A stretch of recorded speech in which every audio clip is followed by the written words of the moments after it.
మరో breaking news చూస్తున్నాం. Maoist పార్టీకి మరో ఎదురుదెబ్బ తగిలింది. వరంగల్ జిల్లాలో 14 మంది మావోయిస్టులు లొంగిపోయారు. వరంగల్ పోలీస్ కమిషనరేట్ కార్యాలయంలో multi zone IG Chandrashekar Reddy సమక్షంలో మావోయిస్టులు లొంగిపోయారు.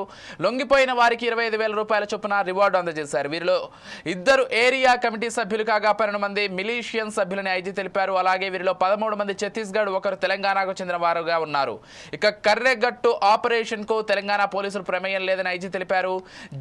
జీవన స్రవంతిలో కలిస్తే ఉపాధి అవకాశాలు కల్పిస్తామని చంద్రశేఖర్ రెడ్డి చెప్పారు.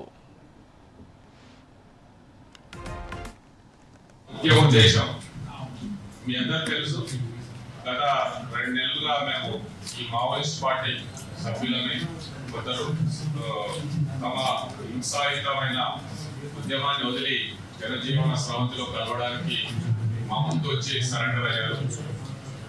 ఇప్పటి వరకు 250 మంది సరెండర్ అవ్వడం జరిగింది. కొత్తగూడెం జిల్లాలో కావచ్చు, ములుగు జిల్లాలో కావచ్చు, ఇంకా వరంగల్లో కావచ్చు.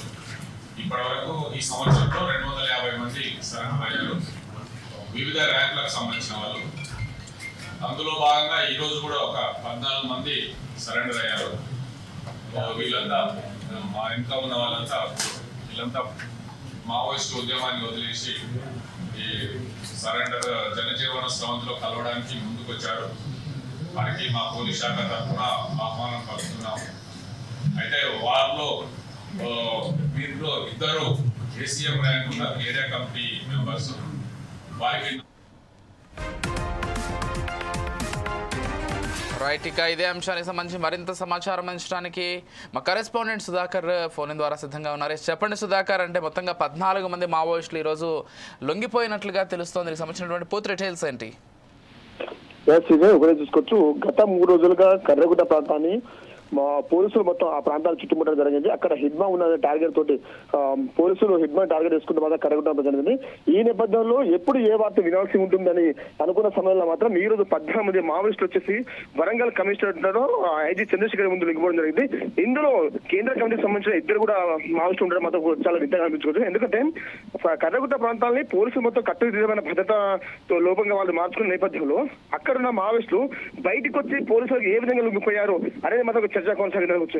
ఏదేమైనా గతంలో చూసుకోవచ్చు, మావోయిస్టులు మీరు లొంగిపోవాలి, అరణ్యాన్ని వీరి జనజీవన సేవతో కలవండి, కేంద్ర రాష్ట్ర ప్రభుత్వాలు మీకు ఇచ్చే సంక్షేమ పథకాలు మీకు ఇచ్చే విధంగా మేము అమలు చేస్తామంటే మాత్రం పోలీసులు ఎన్నిసార్లు చెప్పినప్పటికీ చిన్న స్థాయి క్యాడర్ మారి అంటే కొత్తగా మావోయిస్టు పార్టీ చేరిన వాళ్ళు మాత్రమే లొంగిపోవడం జరిగింది. కానీ మావోయిస్టు పార్టీని నమ్ముకొని సుమారు 25 నుంచి 30 సంవత్సరాల వరకు అందులో ఉంటూ ఆ మావోయిస్టు పార్టీని బలోపేతం చేసిన మాత్రం ఇప్పటివరకు ఎవరు లొంగిపోలేదు. కానీ ఈ రోజు మాత్రము కేంద్ర కమిటీకి సంబంధించిన 2 మావోయిస్టు పార్టీలు లొంగిపోవడం జరిగింది అనుకోవచ్చు. అయితే ఇప్పుడు లొంగిపోయిన వాళ్ళ మాత్రం ఈ 14 మందిలో మొత్తం 14 మంది ఛత్తీస్గఢ్ రాష్ట్రానికి చెందిన వారు ఉన్నారు అనుకోవచ్చు. రైట్, అంటే లొంగిపోయినటువంటి వాళ్ళకి సంబంధించి అంటే వాళ్ళ ద్వారా ఇతర ఇన్ఫర్మేషన్ తెలుసుకోవడం కావచ్చు, లేకపోతే మరింత మంది లొంగిపోయేలాగా చేయడం కావచ్చు, ఏదైనా ప్రయత్నాలు జరుగుతున్నాయా సుధాకర్?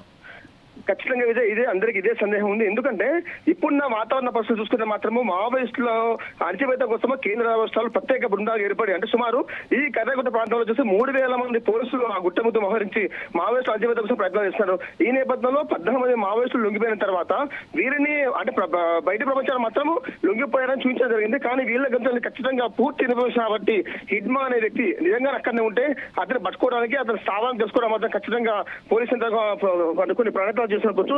ఏదేమైనా ప్రస్తుతం చూసుకుంటే మాత్రం గత 3 రోజులుగా జరుగుతుంటే సోమవారం ఉదయం నుంచి మొదలు పెడితే ఈ రోజు వరకు ఈ ఛత్తీస్గఢ్ రాష్ట్ర సరిహద్దు ప్రాంతము అలాగే తెలంగాణ రాష్ట్ర సరిహద్దు ప్రాంతమైన కర్రెగుట్టలో మాత్రము హిడ్మా ఉన్నట్టు అలాగే దేవా ఉన్నట్టు సమాచారం ఉన్న నేపథ్యంలో మాత్రము పోలీసులు అటు ఛత్తీస్గఢ్ పోలీసులు ఇటు తెలంగాణ పోలీసులు మొత్తం ఆ గుట్టను చుట్టుముట్టడం జరిగింది. ఈ నేపథ్యంలో నిజంగానే హిడ్మా అదే ప్రాంతంలో ఉంటే మాత్రం ఇప్పుడున్న పోలీసుల మోహరింపులో ఖచ్చితంగా హిడ్మా ప్రాణాలు పోతాయి అనుకోవచ్చు. కానీ ఈ 14 మంది లొంగిపోయిన తర్వాత ఇంత పటిష్టంగా ఉన్న నేపథ్యంలో ఇప్పుడు ఈ 14 లొంగిపోవడం ద్వారా నిజంగానే వీళ్ళు ఈ రోజు లొంగిపోయారా లేకపోతే గతంలో లొంగిపోయిన వాళ్ళని ఈ రోజు చూపించారా అనేది చూసుకోవచ్చు. Right, thank you Sudhakar.